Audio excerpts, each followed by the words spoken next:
Good morning. Happy New Year. If you are visiting with us this morning, we're thrilled that you're here to start out this new year. My name's Keith, and I am one of the pastors here. This morning, I want to start the message time by playing a clip from a movie. And let me just say right now that I know this clip is going to cause various reactions in this room. Okay? I am fully aware of that. But what I would like to ask of you is that whatever your reaction is, hang on, because there is method to my madness. Okay? So, Kellen, play the clip, please. Lord Jesus, we also thank you for my wife's father, Chip.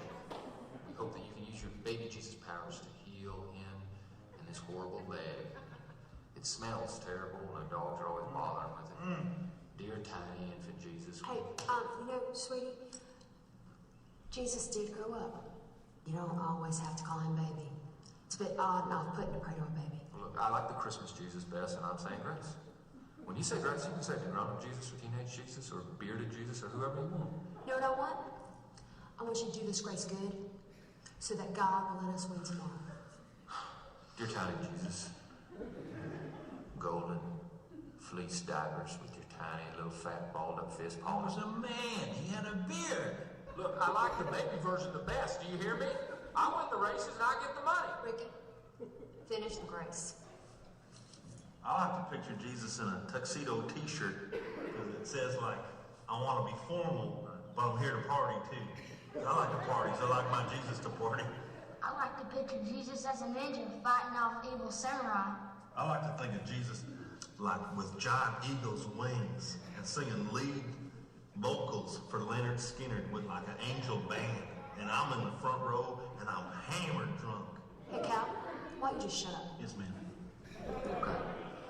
Dear 8 pound, 6 ounce, newborn infant Jesus.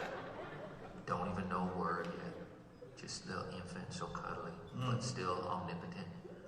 We just thank you for all the races I've won and $21.2 million. Woo! Woo! Woo! Love that money that I have accrued over this past season.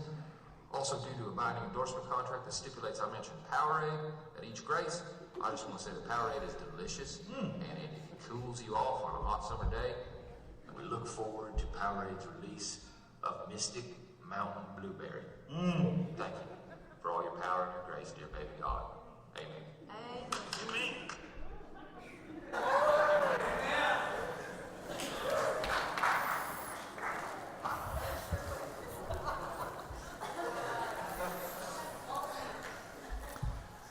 Now, here's what I know about this room.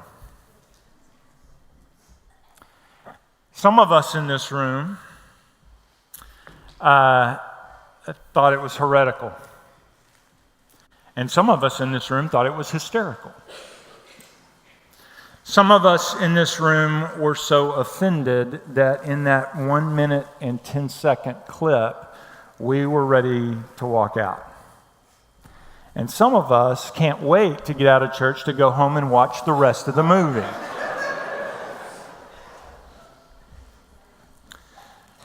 Here's why I showed the clip. This morning we are starting this series on the life of Jesus called Real or Full Life Jesus. And every one of us in this room has a concept of Jesus. Everyone in this room has placed Jesus in a category, whether we are prone to acknowledge that or not. What we need to appreciate is that whatever category we have placed Jesus in, whether you believe in Jesus or not, whether you follow Jesus or not, whether you think he was a real person who ever lived or not, whatever you think about Jesus, it is an unarguable fact that this man changed the world more than any other person who's ever walked the planet. What we also need to appreciate is that while he did, in fact, walk the planet, people reacted to him the same ways that we reacted to this clip. There were some people who thought he was a heretic. There were some who were terribly offended by him. There were others who thought that he was, some who thought he was appalling, some who thought he was enthralling. Some thought he was a great teacher. Some thought he was a healer. Some people wanted to leave his presence, and others were drawn to him and wanted to hang with him all the time. See, the same ways that we responded to this clip was how people responded to Jesus. And what those folks did who encountered him is they put him in categories too. But as much as they tried to pigeonhole him, the more they got to know him, the more they realized he just didn't fit. So what I want to challenge all of us to do for this series is to suspend the preconceived images that we have of Jesus and try to see him with new eyes. And to do that, I want to begin this morning by looking at a text from the Gospel of Mark.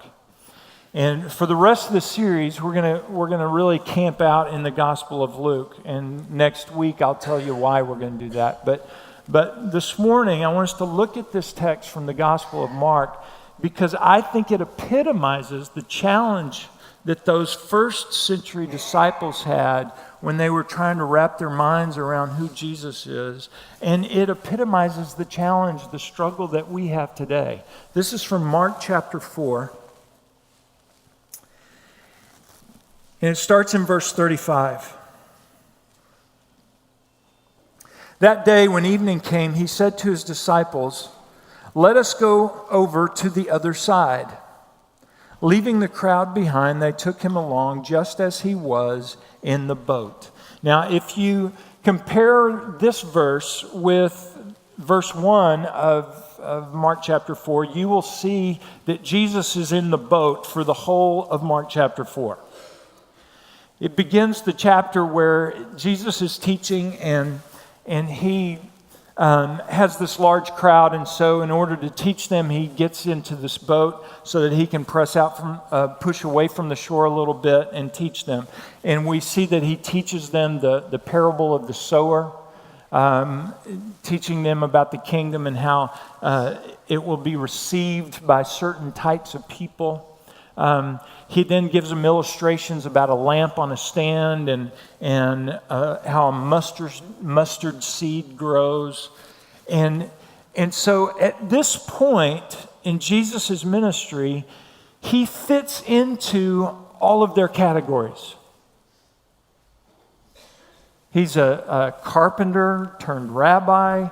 He teaches with kind of a down-to-earth accessibility. They've seen teachers before, but they get Jesus. It's easy to pigeonhole him at this point in his ministry. I don't know about you, but I have pigeonholed Jesus in different ways in different times of my life. I grew up in a church. And so if you grew up in church, and you're in my generation, then you know about flannel graphs, right?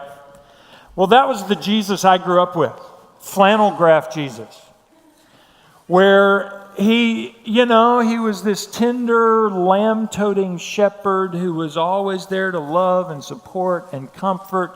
He didn't have any rough edges at all. He was kind of like Mr. Rogers. Everything was good in Jesus' neighborhood. And then I became a teenager, And I had a new, yet not altogether different image of Jesus, in that while he was still the supportive, comforting Jesus of my childhood, now, largely through the ministry of Young Life, he became this compassionate friend. Somebody who wanted to walk through life with me, and somebody who would share my pains and give me encouragement when I needed. But there was always grace involved with Jesus, and there was never any real challenge or confrontation from him. Then I got into college, and I had another image of Jesus. It was still kind of pretty grace-oriented, but it was had a little bit more edge to it.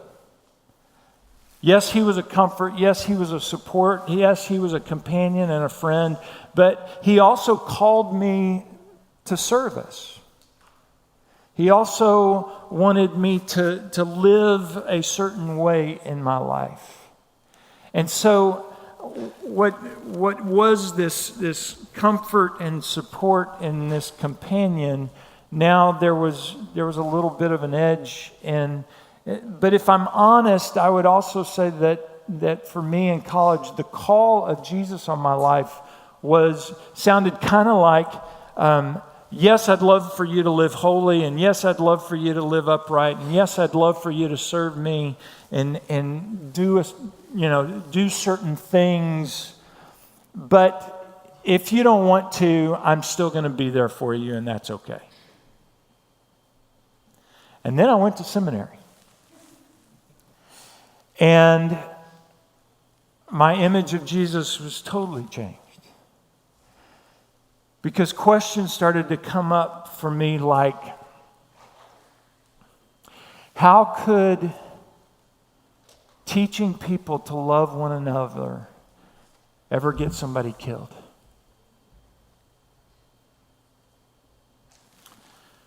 Why would anybody execute Mr. Rogers? See, my images of Jesus changed and shifted. Maybe you've had similar images. But for most of us, the image of Jesus that we had, and in many cases still have, is very different from the Jesus that we find in the pages of the New Testament. I don't know how you picture Jesus. Maybe you see him with, flowing robes, or maybe, a guy with, a robe with sandals, or maybe he's kneeling or, praying to the Father. I don't know what image you have of Jesus, but I think for a lot of us, it's hard to see Jesus as anything other than gentle Jesus, meek and mild. And yet, when we do an honest reading of the New Testament, we find a man who was anything but meek and mild. Those in authority, whether they were religious or political, they regarded him as a troublemaker, as a disturber of the peace. And late in his life, his disciples knew that hanging out with him could get them killed. Is that the kind of Jesus that you picture? Certainly wasn't the image that the disciples had at the beginning of their relationship with Jesus.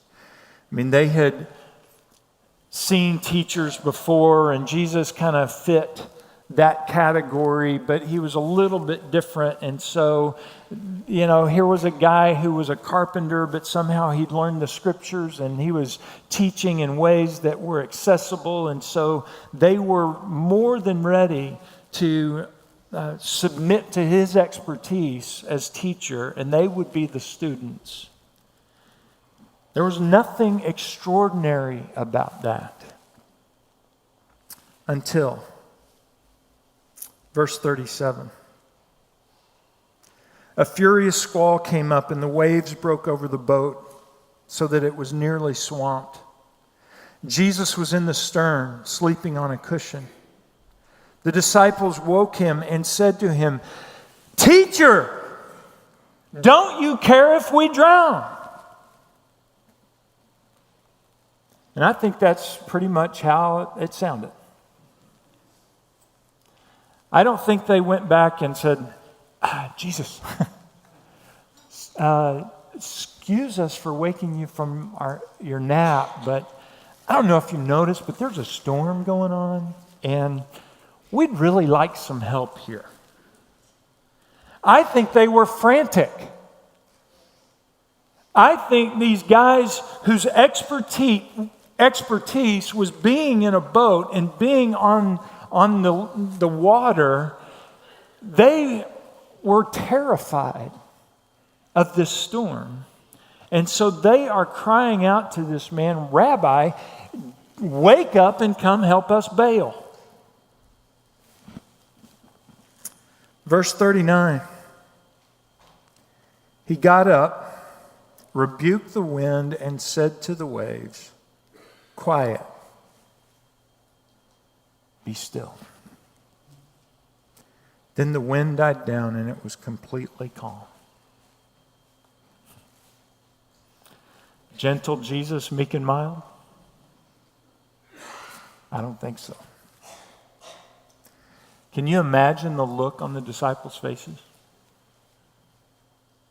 What would your look have been? It's not hard to imagine when we read verse 40. He said to his disciples, "Why are you so afraid?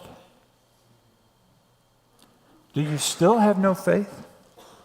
See, these guys were terrified, and at this point, it wasn't of the storm, it was of the man who calmed the storm.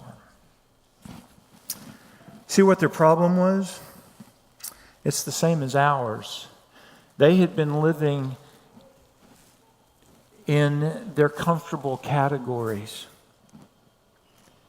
He's a rabbi who knows theology. We are his students. We are fishermen who know boats and water.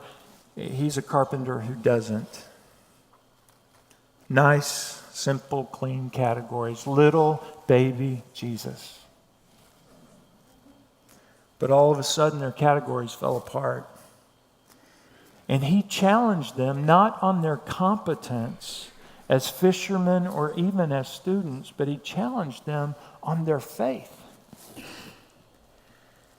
And so, verse 41, they were terrified and asked each other, "Who is this?" Why did they ask that question? I would suggest it's because they didn't know. They thought they knew. He fitted all their ordinary categories before, but then Jesus went and introduced a brand new one to them that didn't fit. Friends, I think this scene serves as a vivid symbol of the paradox of Jesus. On the one hand, he was just like them. On the one hand, he had ancestors just like their ancestors. They knew some of his kinfolk. On the one hand, he was just like them in his needs, his desires, his observed abilities were all ones that they had observed and experienced before. But then this storm thing happens, and all of a sudden, pigeonholing him isn't as easy anymore. So they ask themselves the very question that Jesus would later ask them. In their words, who is he? In Jesus' words to them, who do you say that I am? That's the question we want to address over these next several months. Who is this Jesus, and does he look like what we have imagined? Do we have him pigeonholed like Ricky Bobby did? Maybe not pigeonholed into, the little baby Jesus category or the ninja Jesus category. or the party Jesus category. But have we pigeonholed him nonetheless? Have we bought into a conservative, establishmentarian view of Jesus? Or do we see him for who he really is? Like the disciples, we've got some preconceived notions to break through. Initially, they had dismissed Jesus as just an ordinary rabbi. But then this storm thing happens. And as they walked with him over the next couple of years, rather than their concept of Jesus getting clearer, I think it just got more and more and more complex. Here was a man who never said anything about Roman occupation, which was a huge topic for the Jews, and yet he would go into the temple and drive his own people out with whips. Here was a man who urged obedience to the Mosaic law, and yet was often accused of being a lawbreaker himself. Here was a man who had great compassion on complete strangers, and yet his closest followers were often chided for their lack of faith. Here was a man who had uncompromising views on rich men and loose women, and yet was often found hanging out with those very people. Who is this guy? One day, miracles seem to flow out of him, and the next day, his power is blocked because of the lack of faith of people. One day, he talks about his second coming in detail, and the next day, he says, I don't know the day or the hour. One day, he flees from arrest, and another day, he walks unflinchingly toward it. One day, he speaks eloquently about meekness and peacemaking. And then a few days later, he tells his disciples to go get swords. He made extravagant claims about himself that kept him in the middle of controversy. And then he would perform miracles that would seem to be the very things that would prove his claims, but he would tell the witnesses, don't tell anybody. Who is this guy? The biblical scholar Walter Wink once said, if Jesus had never lived, we would never have been able to invent him.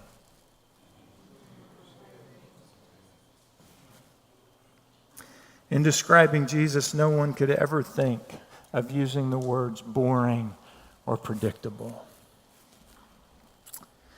And yet somehow in our culture, we have regressed to the place from which the disciples began. I dare say we have grown comfortable. I think too comfortable with who Jesus is. As the writer Dorothy Sayers has so aptly put it, we have very efficiently pared the claws of the Lion of Judah, certified him as a fitting household pet for pale curates and pious old ladies. Friends, he is not Mr. Rogers. So who is this man? Or is he even a man at all? Is he God? And if he is, he certainly doesn't act like a good deity should act. Right? I mean, he doesn't overthrow evil. The ground doesn't open up and swallow his enemies. He runs with the wrong crowd. He teaches women. He runs roughshod over tradition. If he is divine, then everything we perceive God to be about is terribly askew. I like the way Philip Yancey characterized the paradox that is Jesus. He said, Jesus was a human being, a Jew with a name and a family, a person who was in every way just like everyone else. Yet in another way, he was something different than anyone who had ever lived on earth before. It took the church 5 centuries of active debate to agree on some sort of epistemological balance between just like everyone else and something different. Friends, in a very real historical sense, Jesus was just like everyone else. He was just like you and just like me. He got hungry, he got thirsty, he enjoyed a good laugh, he enjoyed a good party, he enjoyed having a good time, just like we do. He had needs and desires and temptations, just like we do. As the author of Hebrews put it, he had to be made like his brothers in every way, just as we are. He was just like everyone else, but he was also something different. Very different. There was something about him that caused his followers to believe, and something about him that caused those who oppose him to want him dead. How many of you watched any of the celebrations on TV on New Year's Eve? A few of us. Abraham did? Okay. So, if you watched them, then you saw that when the clock struck midnight in Paris, fireworks went off all around the Eiffel Tower. When the clock struck midnight in London, fireworks went off around that big, Ferris wheel thingy they have now. And I don't know what it's called. You're laughing at me. But, it was going, when the clock struck midnight in Times Square, the ball's coming down, bam, everybody goes crazy. And just for the record, I lived there almost 26 years and never once did New Year's Eve in Times Square, because I didn't want to be with a million other people doing this. There were celebrations all over the world commemorating the change from 2019 to 2020. And what those people may or may not have realized is that implicitly in those celebrations, they were acknowledging the birth of this man. Because every event that has happened on this planet is marked by a date either before Christ or after Christ.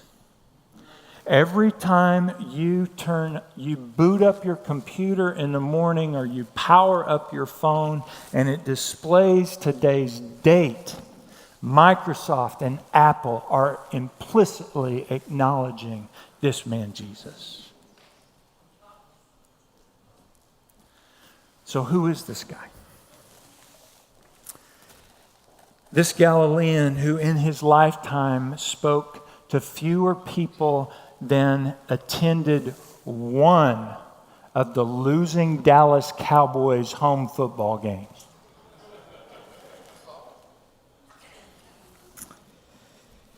Changed the world more than any person in the history of the planet. The inarguable fact is, Jesus is the most influential man who's ever lived. More books have been written about him and his teaching than any other man in ideology by far. And though his followers during his lifetime were few, he now holds the allegiance of a third of the world's population. People even use his name as a curse.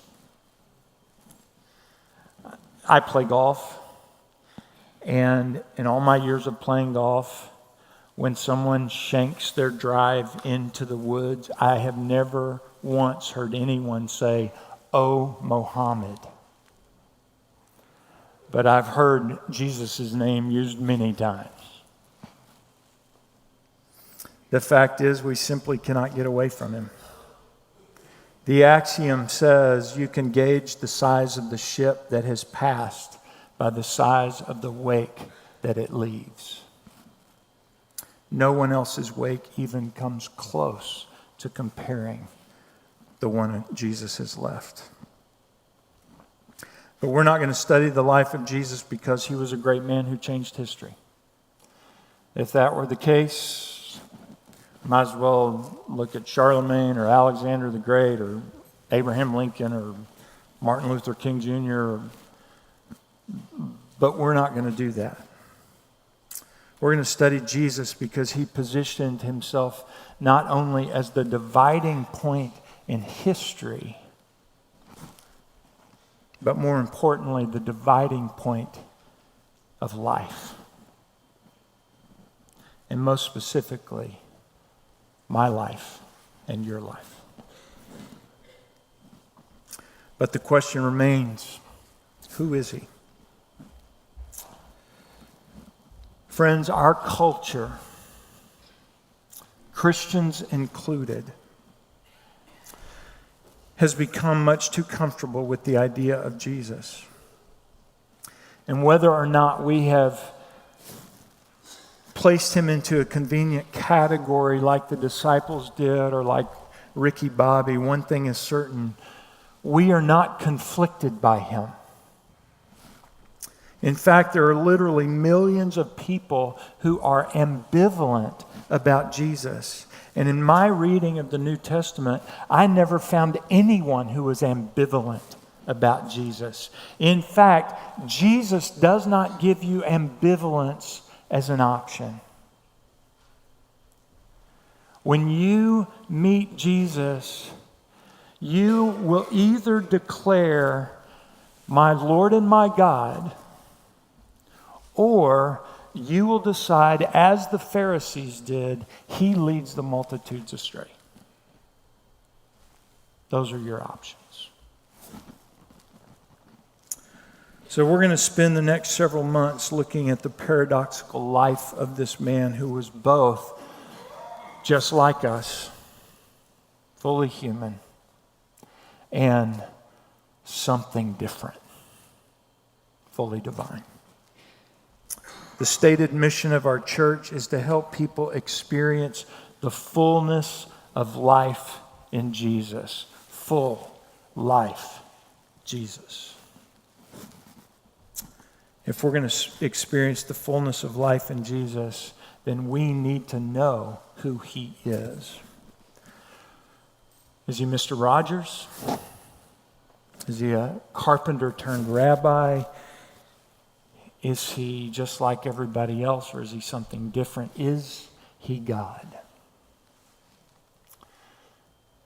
I want to challenge you again to suspend the image you have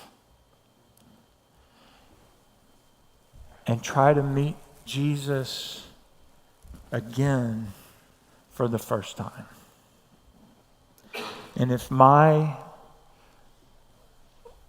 understanding of the scriptures is accurate, anyone who meets Jesus will never again be the same. Let me pray for us.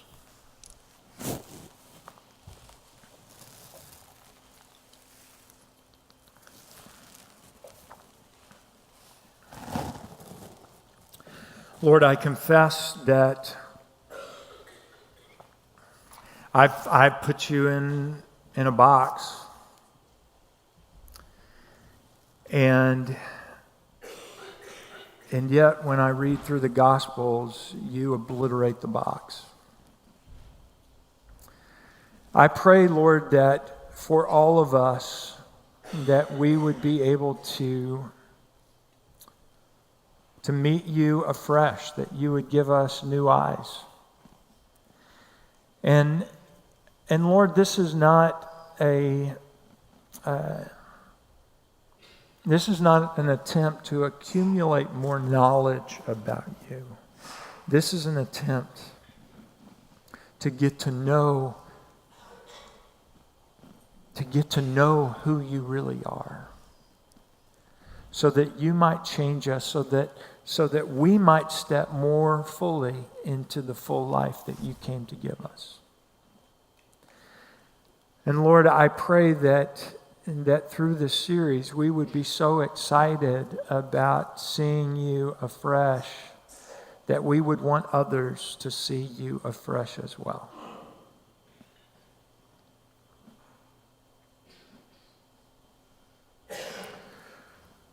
Lord, shake us up. Give us new vision. Give us new purpose.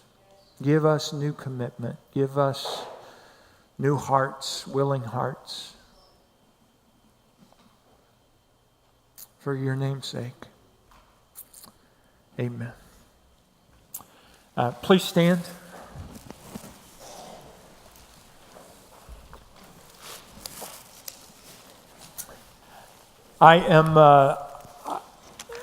I'm really excited about this series. So I hope that even though there's no real, here's what you need to do with this morning, my desire is that it's kind of gotten our minds thinking and gotten our hearts churning. And so hopefully, I'll get that later. So as we go out today, let's just be praying that God will give us fresh eyes for seeing Him for who He is. Our prayer corps was praying before the service, and the Lord gave them these 3 words: take the dark glasses off, which had to do with discernment. Second one was love well in difficult circumstances, and I'm going to go and be prayed for that. And then the third was higher ground.